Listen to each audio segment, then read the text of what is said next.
പകർച്ചവ്യാധി പ്രതിരോധത്തിൽ ആരോഗ്യമന്ത്രി കെ മുരളീധരന് ഉന്നതാധികാര സമിതി റിപ്പോർട്ട് കൈമാറി. നിപ, അമീബിക് മസ്തിഷ്ക ജ്വരം ഉൾപ്പെടെയുള്ള രോഗങ്ങളെ പ്രതിരോധിക്കാനുള്ള നിർദ്ദേശങ്ങൾ റിപ്പോർട്ടിലുണ്ടെന്നും അടിയന്തരമായ നിർദ്ദേശങ്ങൾ നടപ്പിലാക്കുമെന്നും മന്ത്രി കെ മുരളീധരൻ അറിയിച്ചു. പകർച്ചവ്യാധി പ്രതിരോധത്തിൽ പ്രതിസന്ധി ഉണ്ടാക്കിയത് മുൻ സർക്കാരെന്നും കെ മുരളീധരൻ.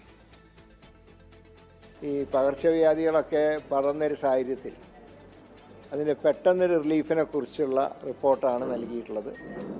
ഇനി ജില്ലകളിൽ ചെന്ന് അവിടുത്തെ ഓരോ പ്രദേശങ്ങളിൽ ഈ ഹോട്ട്സ്പോട്ടുകൾ അവിടെയൊക്കെ ചെന്ന് പരിശോധന നടത്തി ഒരു ഡീറ്റെയിൽ ആയിട്ടുള്ള റിപ്പോർട്ട് സമർപ്പിക്കും.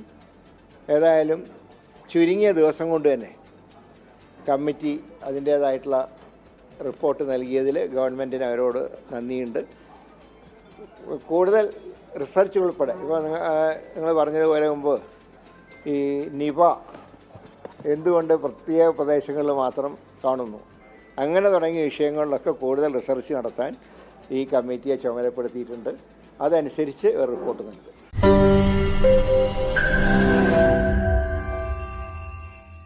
ലോകത്തെവിടെയായാലും ഏത് സമയത്തും 24 വാർത്തകളും ഓഗ്മെന്റഡ് റിയാലിറ്റി പാക്കേജുകളും എക്സ്പ്ലെയിനറുകളും വിശദമായി കാണാൻ ഞങ്ങളുടെ യൂട്യൂബ് ചാനൽ നിങ്ങൾക്ക് സബ്സ്ക്രൈബ് ചെയ്യാം.